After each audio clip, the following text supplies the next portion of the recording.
Good evening, everyone. Welcome here. Today we will be discussing MPPSC 2017 prelims paper, and this is going to be a guidance for you for upcoming examination on 25th of July. क्योंकि ये मैंने exam paper जो है MPPSC की website से निकाला हुआ था और वहाँ पे हिंदी का पेपर ही अवेलेबल था ऑफिशियली। तो हम पहले इसको हिंदी में डिस्कस करेंगे, पढ़ेंगे, और मैं थोड़ा बहुत जहाँ भी होगा आपको इंग्लिश में इसको ट्रांसलेट कर दूँगी। तो उसमें पहला क्वेश्चन है, गाजी मलिक जो थे वो किस किस वंश के संस्थापक थे? Which dynasty was founded by Ghazi Malik? तो बेसिकली ये जो है तुगलक डायनेस्टी इन्होंने फॉर्म की थी। भारतीय पुरातत्व का जनक किसे कहा जाता है? तो अलेक्जेंडर कनिंघम को कहा जाता है आपका भारतीय पुरातत्व का जनक, the father of Indian archaeology. फिर नेक्स्ट क्वेश्चन है, राजा राममोहन राय को राजा की उपाधि किसने विभूषित की थी? तो ये की गई थी आपके मुगल एम्पर अकबर द्वितीय ने। 1909 का अधिनियम संबंधित था विकेंद्रीकरण से, द्वैत शासन से, विधान परिषद से। तो बेसिकली 1909 का जो सबसे इम्पोर्टेंट पार्ट था वो था आपका पृथक मताधिकार क्षेत्र में लागू करने से। फिर 1194 के चंदावर के युद्ध में मोहम्मद गोरी ने किसको हराया था? तो इम्पॉर्टेंट क्वेश्चन है कि 1194 में आपका चंदावर का युद्ध हुआ था, ये किस किस के बीच में हुआ था? मोहम्मद गोरी और जयचंद ऑफ गुजरात के बीच में हुआ था। ठीक है। फिर नेक्स्ट क्वेश्चन है, दिल्ली सल्तनत के किस वंश ने सबसे कम समय तक शासन किया था? तो दिल्ली सल्तनत में सबसे कम समय के लिए खिलजी ये कहते हैं साम्राज्य था, उसने शासन किया था। नेक्स्ट है आपका कि लॉर्ड डफरिन के वॉइसरॉय कॉल की एक महत्वपूर्ण घटना थी। तो लॉर्ड डफरिन जो थे वो आपके 1885 के आसपास थे, और इनके जो कहते हैं टाइम लाइन था उसमें सबसे ज़्यादा इंपॉर्टेंट काम हुआ था वो था आपका एस्टैब्लिशमेंट ऑफ कांग्रेस, ओके, 1885 के अंदर। फिर नेक्स्ट है आपका इनमें से कौन सबसे कम आयु के भारतीय राष्ट्रीय कांग्रेस का अध्यक्ष बनने वाले व्यक्ति थे? तो आपके अबुल कलाम आज़ाद सबसे कम एज के आपके जो आपके कांग्रेस थी उसके मेंबर बने थे। नाउ नेक्स्ट इज, भारत में नियमित एवं वैज्ञानिक ढंग से जनगणना किस वर्ष में प्रारंभ हुई थी? तो ये प्रारंभ हुई थी आपकी 1881 के अंदर। नेक्स्ट है, इनमें से किसने द्वितीय गोलमेज सम्मेलन में भाग नहीं लिया था? तो महादेव देसाई, प्यारलाल नैयर और मदन मोहन मालवीय, इन तीनों ने आपके सेकेंड राउंड टेबल कॉन्फ्रेंस में पार्टिसिपेट किया था। वहीं आपके जवाहरलाल नेहरू थे जिन्होंने पार्टिसिपेट नहीं किया था। इसमें आपके गांधी जी गए थे आपके कांग्रेस को रिप्रेजेंट करने के लिए। निम्नलिखित में से कौन सा देश कैस्पियन सागर से सीमा नहीं बनाता है? तो आपका यहाँ पे जो है अजरबैजान, ईरान और कजाकिस्तान, ये तीनों आपके कैस्पियन सी से आपका क्या कहते हैं वो बनाते हैं आपकी बाउंड्री। वहीं आपका जो इराक है वह बाउंड्री नहीं बनाता कैस्पियन सी के साथ में। कयाल क्या होते हैं? तो कयाल एक प्रकार के लगून है। लगून है केरल में। लगून मतलब आपका जो सॉल्टी वाटर का जो एक आपका बैक वाटर्स बन जाते हैं वो आपके लगून है केरल में आपके कयाल्स। फिर निम्नलिखित में से कौन सा युग में सही सुमेलित नहीं है? तो कैनियन जो है वो नदी के कारण बनता है। जियोजिन जो है वो आपका विंड के कारण बनता है। इंसलबर्ग हिमनद के कारण नहीं बनता है, वह आपका बनता है आपके हवा के कारण, वायु के कारण। ध्यान रखें जब भी आप क्वेश्चन पढ़ें तो जो नहीं लिखा है उस पर ज़रूर आपको फोकस करना है। कभी भी आप नहीं को तो कभी भी आप ऐसे बिल्कुल भी आप इग्नोर नहीं कर सकते हो। ठीक है, सबसे इंपॉर्टेंट चीज़ होती है क्वेश्चन पढ़ते समय ये।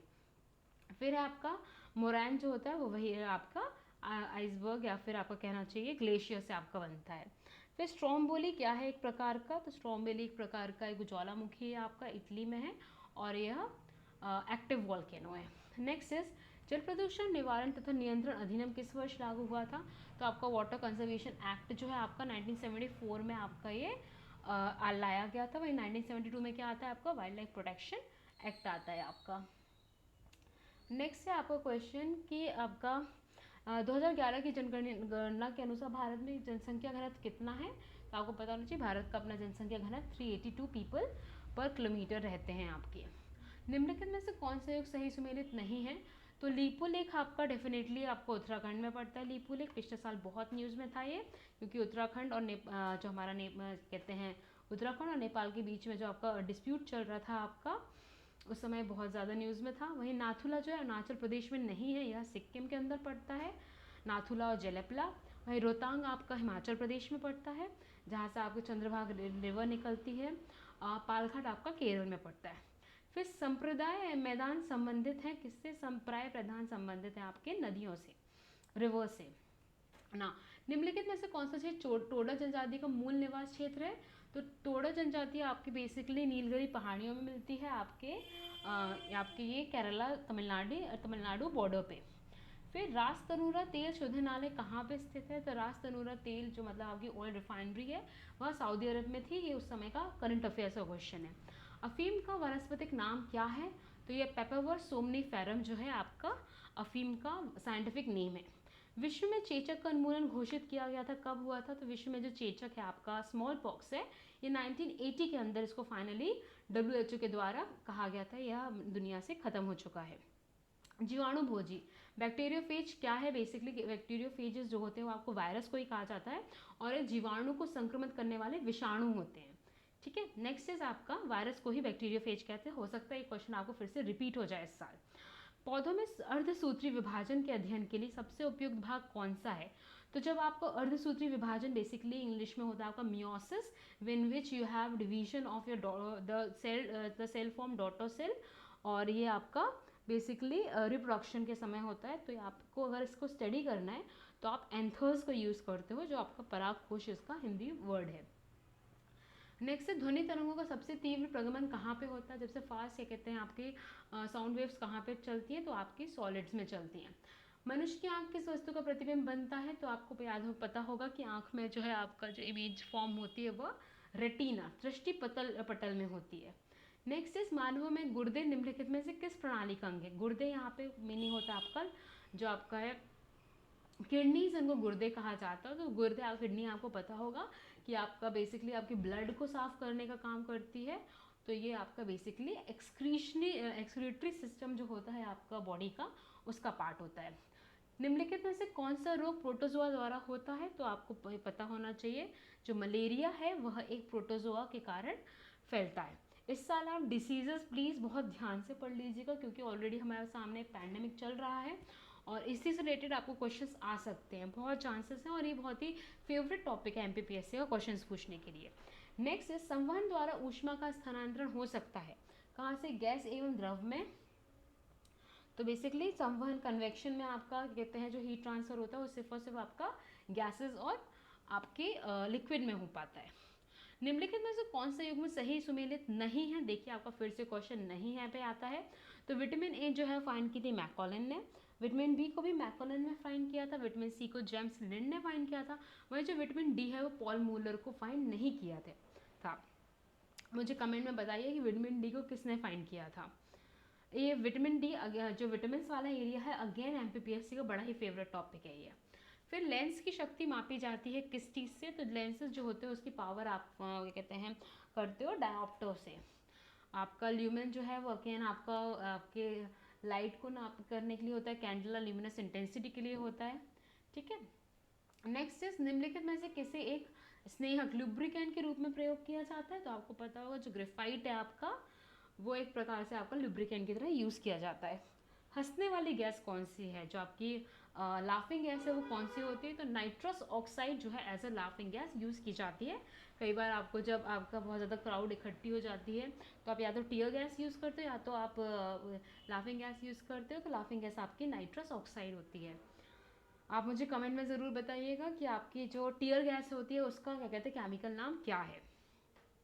ओके, नेक्स्ट इज बिजली चमकने से वृक्ष में आग भी लग सकती है क्योंकि इसमें अत्यधिक मात्रा होती है।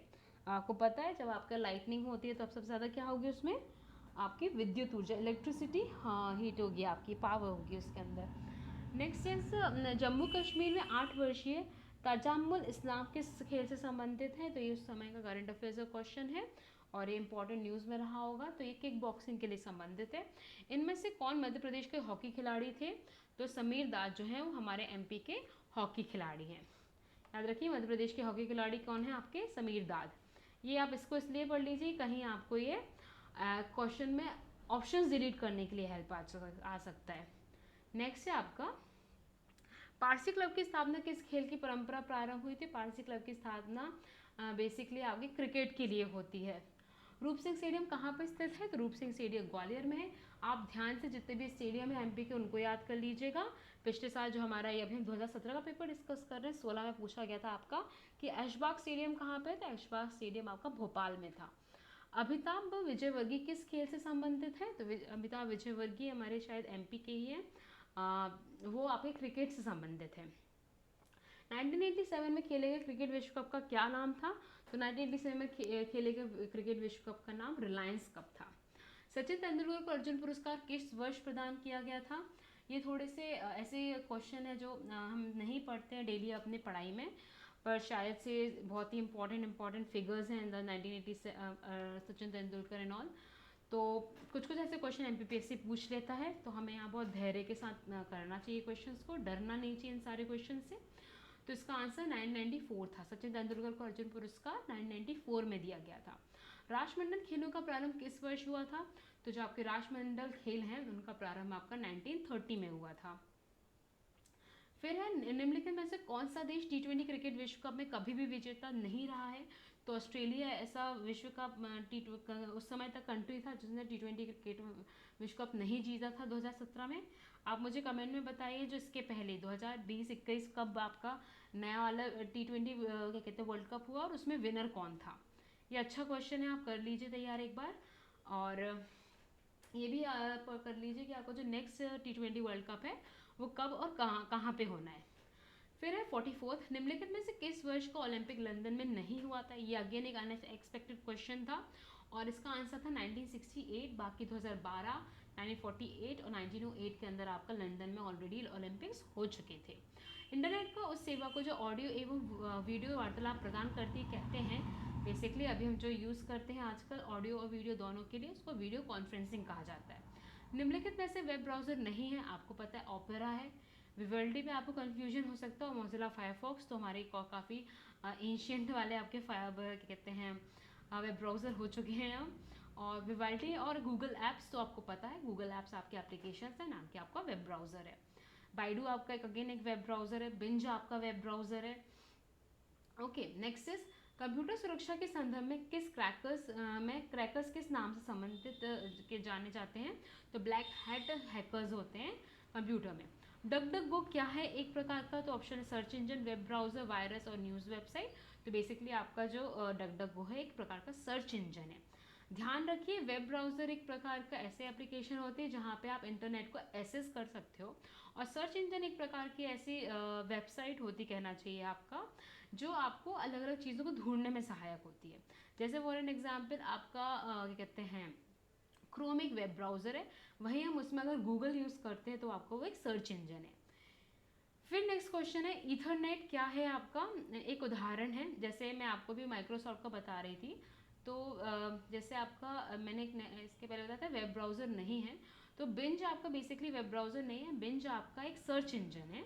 और जो आपका इसमें माइक्रोसॉफ्ट एज होता है वो आपका वेब ब्राउज़र होता है।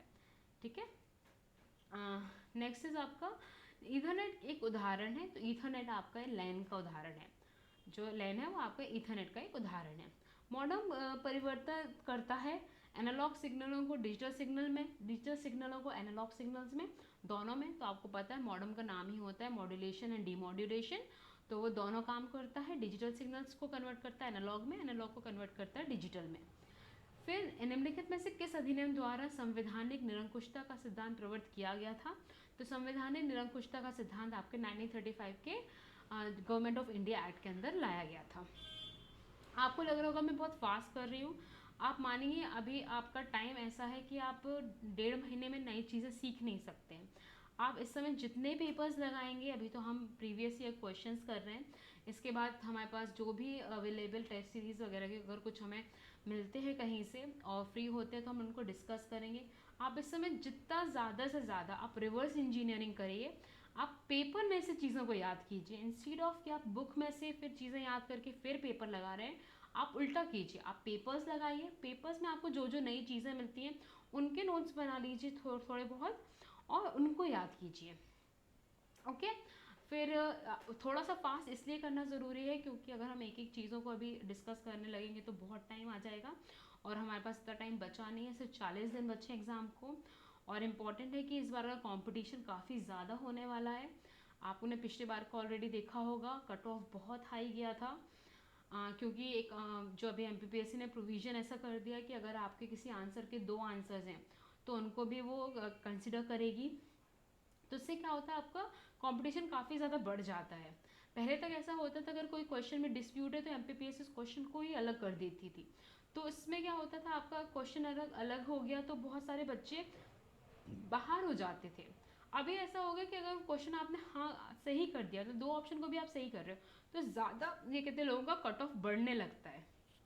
ठीक है, तो इसलिए आप यहाँ पे ये रिस्क नहीं ले सकते अभी कि हम पढ़ भी रहे हैं नई नई चीज़ें। मतलब इम्पॉर्टेंट है कि आप नई चीज़ें इस समय नहीं पढ़ें, आपने जो भी पुराना मटेरियल पढ़ा हुआ है अभी तक वही करें। मैं आपको यहाँ पे एक भी ऐसा नहीं कहूँगी कि आप 40 दिन के अंदर एग्ज़ाम एकदम से निकाल सकते हैं। डेफिनेटली निकाल सकते हैं अगर आप रिवर्स इंजीनियरिंग करें तो। आप ऐसा नहीं है कि आप पूरे 40 दिन के अंदर MP भी पढ़ लेंगे, हिस्ट्री भी पढ़ लेंगे, जोग्राफी भी पढ़ लेंगे। डेफिनेटली मैं ये बिल्कुल नहीं कहूँगी ऐसा पॉसिबल है। और शायद अगर कोई कोचिंग वाले ऐसा कहें तो फिर आप देख लीजिए कि कैसा पॉसिबल है कैसा नहीं है। बस आप इतना ध्यान रखिए आपको पेपर सॉल्व करने हैं, बाकी स्ट्रैटेजी आप जो भी फॉलो करें वो करते रहिए। फिर WWW का आविष्कारक कौन है? तो WWW का आविष्कारक आपका टिम बर्नर्स ली थे। ओके, बिल गेट्स ने क्या फाइंड किया था? तो बिल गेट्स के माइक्रोसॉफ्ट फाइंड किया था। टिमोथी बिल और रे टॉमलिंसन ने क्या फाइंड किया, ये आप मुझे कमेंट में बताइए। अब जैसे ये आपको दिया गया है, अब आप इसको रिवर्स इंजीनियरिंग करिए कि टिमोथी बिल और रे टॉमलिंसन ने क्या कहा है। क्योंकि एक चीज़ हो गया, प्रीवियस ये पेपर करते समय अगर रिवर्स इंजीनियरिंग करेंगे तो आपको जल्दी चीज़ें याद भी होंगी और आपको अगर ऑप्शंस वापस आ भी जाते हैं तो आप उनको गलतियाँ नहीं करोगे। ओके ना, किसी बल्लेबाज द्वारा क्रिकेट की गेंद को मारने पर गेंद समतल जमीन पर लुढ़कती है, कुछ दूर लुढ़कने के बाद गेंद पश्चात रुक जाती है। गेंद रुकने के लिए धीमी होती है क्योंकि आपको पता होना चाहिए, सिंपल क्वेश्चन पूछा गया कि आखिरकार में जब हम क्या कहते हैं क्रिकेट खेलते हैं तो उस समय बॉल्स आगे जाके रुक क्यों जाती है। तो आपको पता होगा कि हमेशा एक अपोजिट डायरेक्शन में आपका एक फोर्स काम करता है जिसका नाम होता है फ्रिक्शन फोर्स। तो ये जो ऑप्शन है वो आपका C ऑप्शन दिया गया है। गेंद पर गति का दिशा में विपरीत एक बल कार्य करता है, नाम ने नहीं दिया है उनका आंसर है, बट ये आंसर है कि विपरीत बल एक काम करता है गेंद पे, इसलिए वो थोड़ी देर आगे जाके रुक जाती है। ओके, फिर मांडू के स्थित जंतर महल का निर्माण इनमें से किस शासक ने करवाया था? ऑप्शन है महमूद शाह खिलजी, अलाउद्दीन खिलजी, भोज परमार और होशंग शाह। तो जो जंतर महल है आपका मांडू के अंदर, मांडू आपके इंदौर के पास में पड़ता है, तो किसने करवाया था? वे क्वेश्चन में एक्चुअली डिस्प्यूट था कि मोहम्मद शाह खिलजी ने करवाया था या होशंग शाह ने करवाया था। ये पिछले साल भी क्वेश्चन आया था 2020 के अंदर, उस समय भी डिस्प्यूट रहा था कि आखिरकार दोनों में से किसने करवाया है, क्योंकि दोनों का ही शायद नाम ये कहते जुड़ा हुआ है यहाँ पे, तो ये डिस्प्यूटेड क्वेश्चन है। आप यहाँ देख रहे हैं 54th क्वेश्चन को डिलीट कर दिया गया है। नेक्स्ट इज आइन उल हुल्क मुल्तानी ने किन में से किस शासक के अधीन सेवा नहीं की थी? आइन उल मुल्क मुल्तानी ने किस शासक के अधीन सेवा नहीं की थी? ऑप्शन है अलाउद्दीन खिलजी, मोहम्मद बिन तुगलक, फिरोज तुगलक और इल्तुतमिश। तो देखिए आपको पता है सबसे पहले सल्तनत डायनेस्टी आती है, फिर खिलजी डायनेस्टी आती है, फिर तुगलक डायनेस्टी आती है। तो आपको बताना है कि भाई किसके बीच में आपने नहीं की थी, मतलब किसको उन्होंने आगे कहते हैं के अंडर काम नहीं किया था। तो यहाँ पे उन्होंने इल्तुतमिश के अंदर काम नहीं किया था। आइन उल मुल्क मुल्तानी ने इल्तुतमिश के अंदर काम नहीं किया था, उन्होंने अलाउद्दीन खिलजी, मोहम्मद बिन तुगलक और फिरोज तुगलक के अंदर काम किया था ना। निम्नलिखित में से कौन सा युग सही सुमेलित नहीं है? ये उस समय का क्वेश्चन है कि उस समय जो स्विट्जरलैंड के राष्ट्रपति कौन है, मेक्सिको के राष्ट्रपति कौन थे। तो ये शायद करंट अफेयर्स का क्वेश्चन है, ये हम डिस्कस नहीं कर रहे हैं। बस इससे आपको एक चीज़ सीखने मिल जाती है कि न्यूज़ में जो भी आपके नए देशों के अंदर आपके इलेक्शंस हुए हों या फिर आपके उन्होंने अपने इंडिया में विजिट किया हो, वैसे इस बार ये चीज़ बहुत अच्छी है कि कोई किसी ने विजिट नहीं किया है, ना ही कोई कॉन्फ्रेंसेज अलग अलग जगह पे हुई हैं, सब कुछ ऑनलाइन हुआ है अभी तो फिलहाल पेंडेमिक के समय में। तो ये चीज़ आपको कम ही याद करनी है, बट फिर भी जहाँ जहाँ नए इलेक्शंस हुए हो या फिर कोई भी कंट्री बहुत न्यूज़ में रही हो आपकी, जैसे भी इसराइल है न्यूज़ में, पैलेस्टीन है न्यूज़ में आपके, वहाँ के बारे में ज़रूर देख लीजिए, वहाँ के हेड कौन है आपके। जैसे अभी हमारे न्यूज़ में USA का तो आपको पता ही होगा कि जो बिडेन जी हैं, आपको क्या कहते हैं इंग्लैंड का पता होगा कि जॉरिस बॉन्सन है आपके। तो आपको जर्मनी का याद कर लीजिए आप, कौन है मेन हेड, क्योंकि अभी सारी कंट्रीज थोड़ी थोड़ी न्यूज़ में हैं related to this thing your compulsory licensing and all. तो थोड़ा बहुत आप ऐसे देख लीजिए। एक काम ज़रूर कीजिएगा जब भी आप इनके बारे में पढ़ें, जब एक बार उनकी एक इमेज देख लीजिए जाके, क्योंकि आप जैसे ही इमेज देख लेते हैं और उस व्यक्ति का नाम पढ़ते हैं तो बहुत जल्दी आपको वो व्यक्ति का नाम और इमेज ध्यान रहता है। वहीं अगर आपने समझिए सिर्फ नाम पढ़ लिए, करंट अफेयर्स की बुक में लिखा हुआ है, तो थोड़ा सा आपको उस चीज़ को याद रखने में मुश्किल जाती है। ये हल्का सा काम, टाइम लेने वाला काम है, बट ऐसा है कि टाइम इन्वेस्ट किया तो आपको याद रहेगा। ओके, नेक्स्ट, निम्नलिखित में से कौन सी पर्वत श्रृंखला भारत में केवल एक राज्य में फैली है? ऑप्शन है अरावली, दूसरा है सतपुड़ा, तीसरा अजंता और पांचवा है आपका सह्याद्री। बड़ा ही प्यारा क्वेश्चन है और बहुत इजी भी है, तो जल्दी से आप बताइए क्या है आंसर इसका।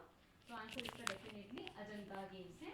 अजंता केव्स आपकी महाराष्ट्र में अकेले फैली हुई है। वहीं आपकी जो अरावली है वो 4 प्रदेश में फैली है, सतपुड़ा भी आपकी 3-4 प्रदेश में फैली है, सह्याद्री भी आपकी 5 प्रदेश में फैली है।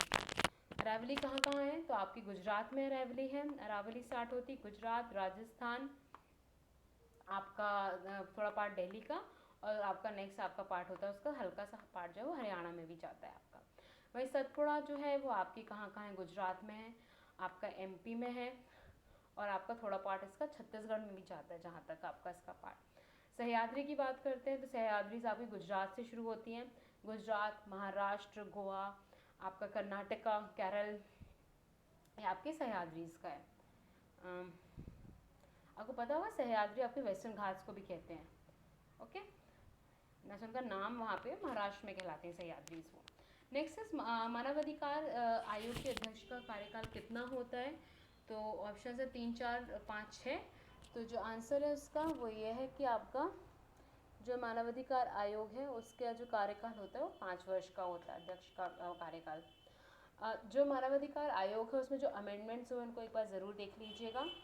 वैसे आयोग तो हमारे ऑप्शंस में से ही, हमारे सिलेबस में ही ख़त्म हो चुके हैं, बट फिर भी उसको एक बार देख लीजिए, क्योंकि हमारा जो नया एरिया है 10th वाला यूनिट जो है उसमें आपके बहुत सारी कमीशंस आ गई हैं, उनमें सबका एक एक बार बहुत अच्छे से कार्यकाल ज़रूर पढ़ लीजिएगा।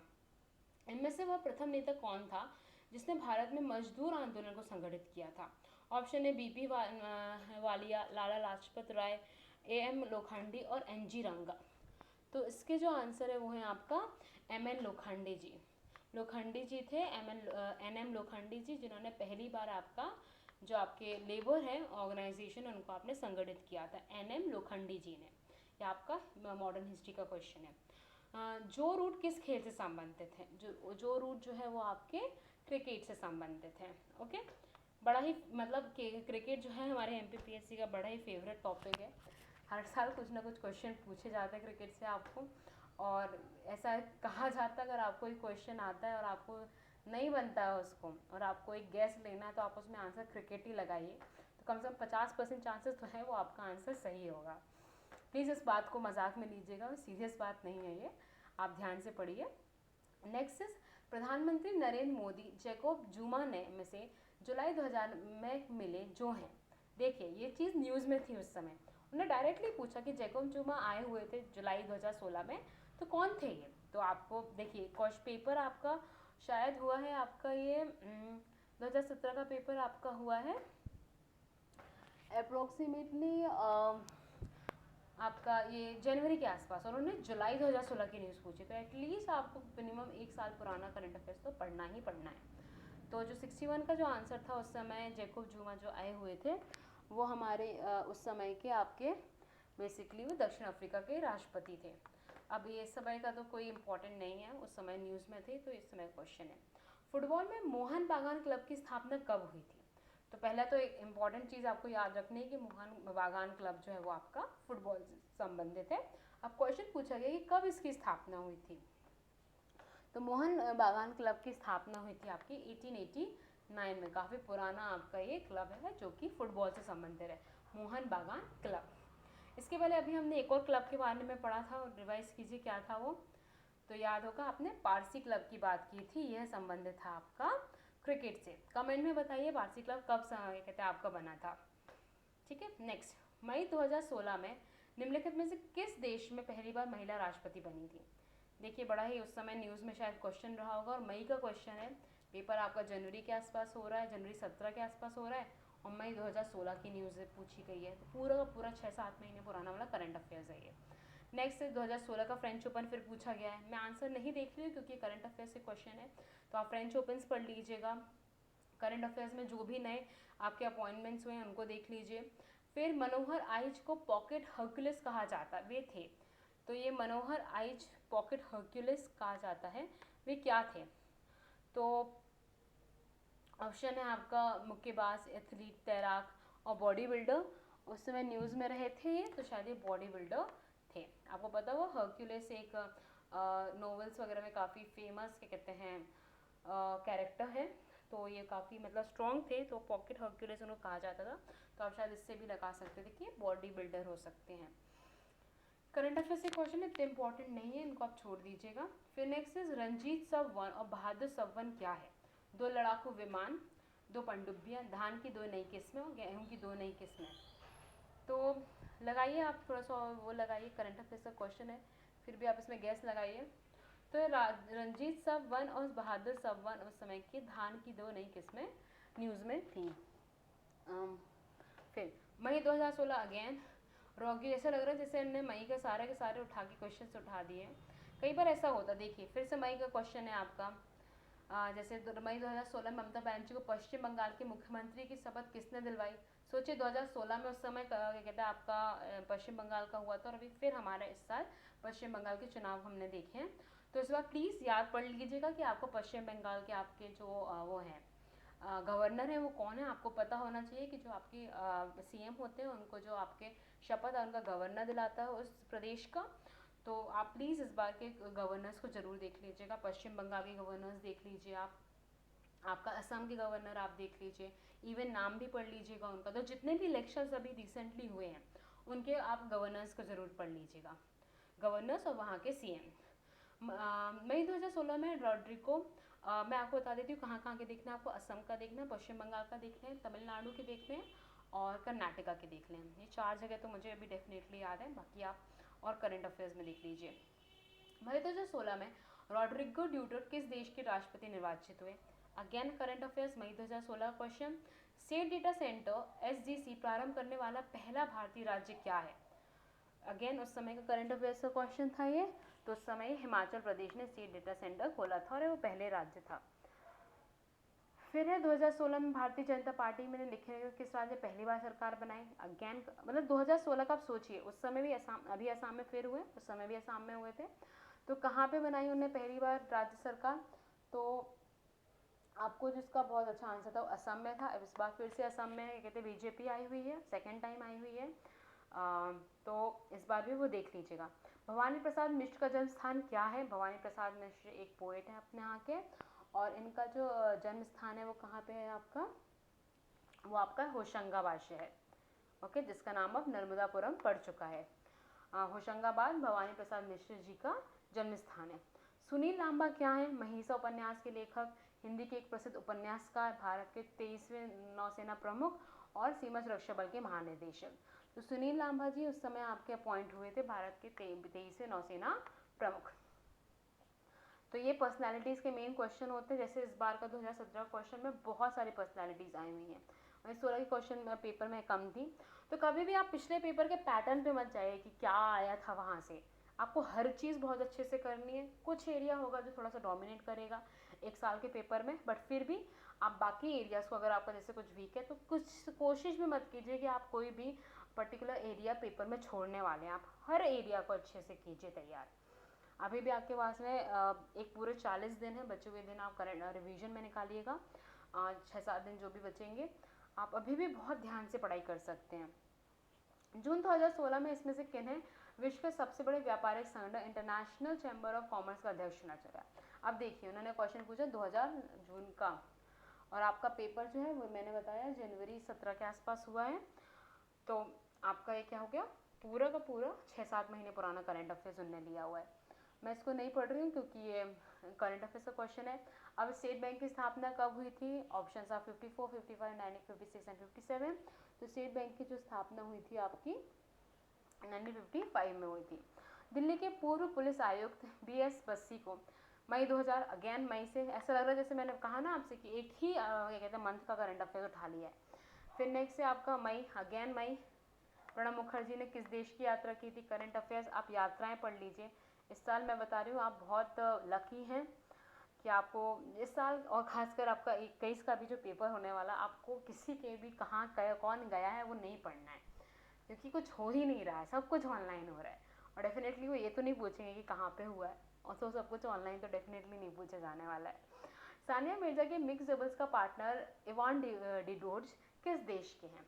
तो ये एक चीज़ आपको इस क्वेश्चन से सीखने वाली, कई बार हम कुछ नई चीज़ें पढ़ते हैं कि इस गेम में ये जीते, पर हम अपोजिट जो हैं उनको भी चलिए याद कर लेते, पर कभी और नहीं देखते वो किस देश के हैं, मतलब किसके साथ उन्होंने ये कहते हैं पार्टनरशिप की है या हराया है।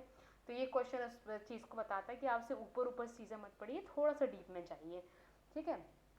तो ये जो है इसका आंसर है आपका क्रोएशिया के थे ये मिक्स डबल्स के पार्टनर इवान डिडोज। अब आपको दो चीज़ें याद रखनी है कि ये क्वेश्चन आपसे पूछा जा सकता है कि सानिया मिर्जा किस केस से संबंधित है, वैसे पूछा नहीं जाएगा क्योंकि बहुत ही फेमस हस्ती हैं ये, तो आपके टेनिस से संबंधित है। इवान डिडोज हो सकता है कभी पूछ ले, नहीं पूछे तो ऑप्शन में हो सकता है कभी आ जाए, नहीं भी आ जाए फिर भी आप यहाँ से याद कर लीजिए कि इवान डिडोज जो है वो आपके टेबल टेनिस से संबंधित हैं और ये क्रोएशिया के थे। खजुराहो मंदिर चोरी हुई उस प्रतिमा का क्या नाम था जिसे कनाडा के प्रधानमंत्री ने भारत के प्रधानमंत्री नरेंद्र मोदी को सौंपा है? Golden parrot, singing parrot, talkative parrot और parrot lady. Again a current affairs question. तो ये जो था वो आपका पैरेट लेडी था। फिर निम्नलिखित में से कौन सा पुस्तक कालिदास द्वारा लिखित नहीं है? बड़े ही इम्पोर्टेंट हमारे यहाँ के ये कहते हैं लिटरेचर लॉरिएट हैं कालिदास जी, और ऑप्शन है उसमें मेघदूतम, कुमार संभवम, उत्तम रामचरित और ऋतु संहारम।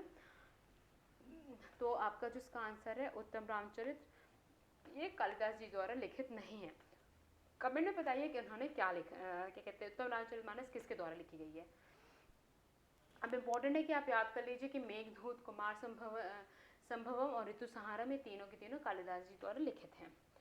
फिर है मध्य प्रदेश का सबसे पुराना संगीत महाविद्यालय माधव संगीत महाविद्यालय कहाँ स्थित है? ऑप्शन है रायपुर, इंदौर, भोपाल और ग्वालियर। तो इसका आंसर है वो है आपका आंसर है ग्वालियर। जो आपका माधव संगीत महाविद्यालय वह ग्वालियर में है। अब समझिए आपको क्वेश्चन का आंसर नहीं पता था, बट आपको एटलीस्ट पता तो है कि माधव राव सिंधिया जी हुए हैं। अब वो जहाँ पे थे वहीं पे शायद उनका नाम से संगीत महाविद्यालय खोला जाएगा, तो आप ऐसे इसमें गैस लगा सकते थे कि ग्वालियर में है। और तो ये सारे गैस हमेशा काम नहीं आते, बट फिर भी अगर आपको एक ऑप्शन नहीं मिल रहा है और एग्ज़ाम आपका नेगेटिव मार्किंग वाला नहीं है तो आप ऐसे गैसेस लगा सकते हैं। एक बंदी व्यवस्था वह व्यवस्था है जिसमें मुद्रा पूर्ति पूर्ण रूप से नियंत्रित है, घाटा वित्तीयन होता है, केवल निर्यात होते हैं, ना निर्यात होता है ना ही आयात होता है। तो आपको पता तो होना चाहिए जो क्लोज इकोनॉमी होता है वहाँ पे ना तो इम्पोर्ट्स होते हैं ना ही एक्सपोर्ट्स होते हैं। तो ये आंसर इसका डी है। 12वीं पंचवर्षीय योजना की अवधि क्या है? 7 से 12, 12 से 17, 10 से 15 और 6 से 11। तो ये बहुत नॉर्मल क्वेश्चन था, तो 12 से 17 इसका आंसर था। अभी तक जब तक मतलब अभी भी ऐसा है कि चाहे आपका ख़त्म हो चुका है आपकी 5 ईयर प्लान, फिर भी इकोनॉमी में 5 year plan some of the most important area है जो MPSC पूछता है। पिछले 2 बार के पेपर में भी उन्होंने पूछा था। 2016 का क्वेश्चन था कि आपका जो MP में फाइनली आपके कब से आपका 5 ईयर प्लान बनना स्टार्ट हुए थे। तो MP में थर्ड 5 ईयर प्लान जब इंडिया का चल रहा था तब मेन आपकी 5 ईयर प्लानिंग इंडिया MP में स्टार्ट हुई थी। दूसरा क्वेश्चन उन्होंने पूछा था कि जो 5th 5 ईयर प्लान है उसका मुद्दा क्या था मेन। तो ऑप्शंस थे, तो उसमें आंसर था कि गरीबी उन्मूलन करना, पॉवर्टी ये कहते हैं ख़त्म करना, एक बहुत उसका 5वीं पंचवर्षीय योजना का एम था।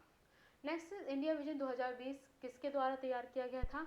तो ये जो है आपका इंडिया विजन 2020 जो है वो आपका तैयार किया गया था SP गुप्ता समिति के द्वारा। ये भी इकोनॉमी का क्वेश्चन है। तो SP गुप्ता समिति द्वारा आपका इंडिया विजन 2020 तैयार किया गया था। हमने डेफिनेटली एक विजन तैयार किया था कि 2020 तक इंडिया को काफ़ी आगे हमें इकोनॉमिक डेवलप्ड कंट्री बनाना है, बट हमने शायद नहीं देखा था कि 2020 और 21 हमारे लिए काफ़ी दर्द भरे साल रहेंगे और देखते हैं हम वापस हमारे अर्थव्यवस्था को खड़ी करेंगे और उसकी बहुत सारी जिम्मेदारी हम नए ऑफिसर्स की होने वाली है। तो आप बहुत अच्छे से तैयारी कीजिए, बहुत खुले मन से तैयारी कीजिए, क्योंकि अभी तक आपने जो पढ़ा था वो आपने एक ऑलरेडी डेवलप्ड कंट्री के बारे में, चूँकि हम बहुत कुछ आगे बढ़ गए थे पहले से, अब वापस हमारी इकोनॉमी काफ़ी क्रिपल्ड हो चुकी है, जो हमने सिस्टम्स बनाए हुए थे वो बहुत ज़्यादा फेल हो चुके हैं, कहीं ना कहीं अब कॉमन मैन बहुत परेशान है।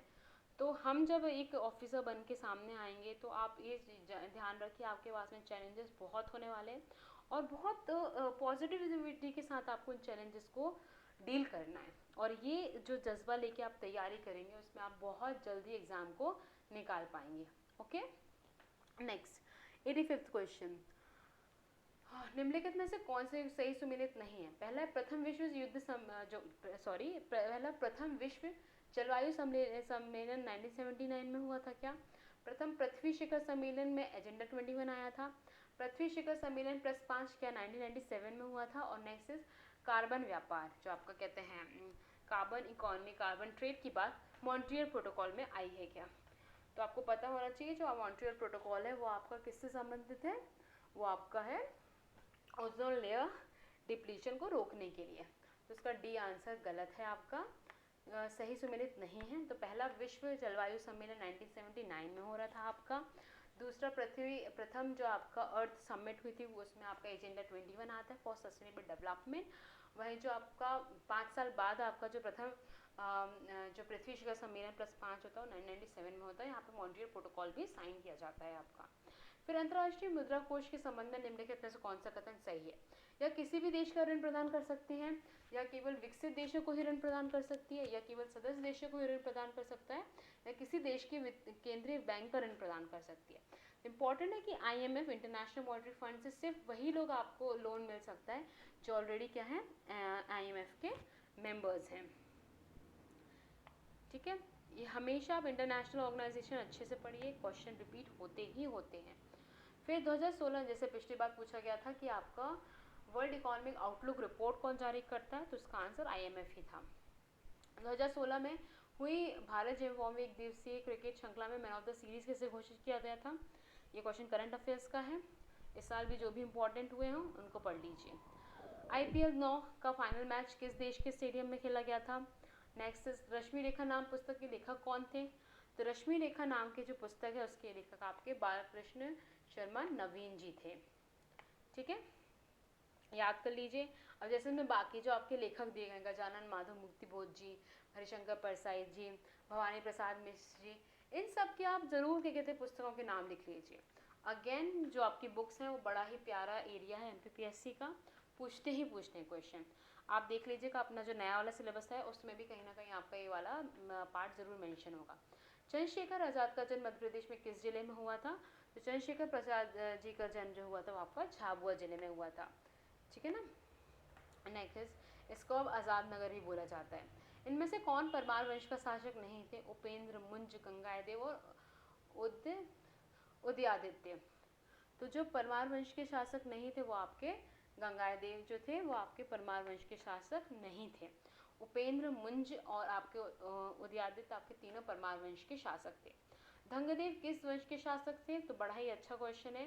तो ये जो धंगदेव थे वो आपके, आप बताइए जल्दी से क्या है आंसर इसका? तो धंगदेव बेसिकली आपके जिजाक भुक्ति के चंदेल के शासक थे। खजुराहो के जो मंदिर है उनमें से धंगदेव द्वारा ही एक बनाया गया है। नेक्स्ट इज, अब इनमें से आप ये याद कर दीजिए कि मालवा में परमार डायनेस्टी थी, कलचुरी डायनेस्टी जो थी वो आपकी महेश्वती थी, और त्रिपुरी में के भी कलचुरी ने राज्य किया था। हबीब तनवीर का जन्म निम्नलिखित के स्थान पर हुआ था? तो हबीब तनवीर एक पेंटर थे और इनका जहाँ तक मुझे ध्यान है पेंटर ही थे ये। अगर गलत हो तो कमेंट में से बताइए मुझे। जो हबीब तनवीर थे इनका जन्म जो हुआ था वो रायपुर में हुआ था। नेक्स्ट अनुसूचित जाति एवं अनुसूचित जनजाति अधिनियम 1989 के अंतर्गत, ये हमारा जो एरिया वो कैंसिल हो चुका है, ये हमें नहीं पढ़ना है, ये भी हमें नहीं करना है। ये क्वेश्चन है आपका, निम्नलिखित में से कौन सा ब्राह्मण ग्रंथ ऋग्वेद से संबंधित है? ऐत्रेय ब्राह्मण, गोपद ब्राह्मण, शतपथ ब्राह्मण और तैत्रेय ब्राह्मण। तो ये जो है आपका, उसमें आपका जो ऐत्रेय ब्राह्मण है वह ऋग्वेद से संबंधित है, बाकी के आपके नहीं है संबंधित। नेक्स्ट है आपका वायु एवं सेवा कर एक टास्क फोर्स द्वारा प्रस्तावित किया गया जिसके अध्यक्ष थे। वस्तु एवं सेवा कर जो है आपका गुलशन सर्विसेज है, जिसके अध्यक्ष कौन थे? विजय केलकर, मोटेक सिंह अहलूवालिया, अरुण जेटली और नरसिम्हा। तो आपको ध्यान होगा उस समय आपका जो केलकर कमेटी रिपोर्ट थी बहुत फेमस थी, जब आपका जीएसटी आना था तो इसके विजय केलकर जी थे। नेक्स्ट इज मूल कर्तव्यों का उल्लेख संविधान में कब किया गया था? तो मूल कर्तव्यों का उल्लेख संविधान में किया गया था संविधान निर्माण के समय 26 जनवरी 1950 को 42वें संविधान संशोधन में और 41 संविधान संशोधन में। तो आपको पता होना चाहिए मूल कर्तव्य हमारे इनिशियली नहीं थे, इसको 42nd कॉन्स्टिट्यूशन अमेंडमेंट एक्ट के अंदर फंडामेंटल ड्यूटीज को ऐड किया गया था। फिर नेक्स्ट है आपका राज्य और केंद्रीय सरकार को प्राधिकार प्राप्त होता है भारत के संविधान से, भारत के राष्ट्रपति से, भारत के प्रधानमंत्री से और भारत की संसद से। तो कहाँ पे राज्य और केंद्र सरकार को किससे प्राधिकार प्राप्त होता है? तो भारत के संविधान से, क्योंकि संविधान स्वयं कहता है कि स्टेट गवर्नमेंट और सेंट्रल गवर्नमेंट फॉर्म की जाएगी। निम्नलिखित में से किसी एक दबाव समूह माना जा सकता है? लोकसभा के सदस्य को, पंचायत के सदस्य को, मंत्रिमंडल के सदस्य को और मजदूर संघ के सदस्य को। तो ऑब्वियस सी बात है जो आपको मजदूर संघ के सदस्य हैं वह एक प्रकार का दबाव समूह है। ठीक है, ये हमने 2017 का पेपर भी डिस्कस किया। आप इसमें ज़रूर फिर से एक बार रिपीट कर लीजिएगा, ज़्यादा टाइम नहीं लगेगा, फास्ट रिपीट कर लीजिएगा। और आप ऐसा करेंगे तो मेन इंपॉर्टेंट है कि आपका कॉन्फिडेंस बिल्डअप होगा, क्योंकि आपको लगेगा कि आप काम की चीज़ें पढ़ रहे हैं, ना कि आप सिर्फ पढ़ रहे हैं और आपको पता नहीं कि पेपर में क्या आने वाला है। Okay, all the very best, अच्छे से तैयारी कीजिए। सी यू इन नेक्स्ट लेक्चर।